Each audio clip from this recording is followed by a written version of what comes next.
How to get free USDT mining sites without investment. Hi everyone, I'm here to assist you today without any delay. Let's jump right in.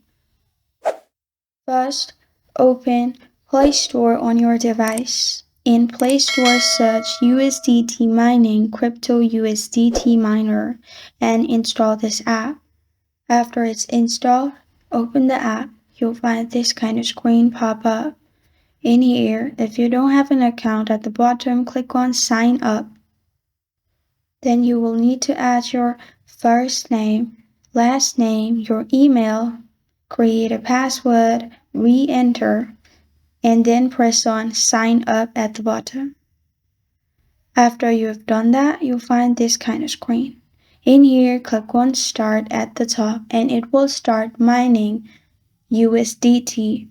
You will need to start every 24 hours, and if you want to withdraw, click on Mine at the bottom right corner of your screen. After you've clicked on Mine, you will find Withdrawal option. Click on it. Then you can add your network, withdrawal amount, enter receive address, then press on Withdraw Coins. And this is how to get free USDT mining sites without investment. Thank you for joining me today. If this video helps you out, please leave a like and subscribe for more. Got a question or want to suggest a topic? Comment below. Thank you for watching.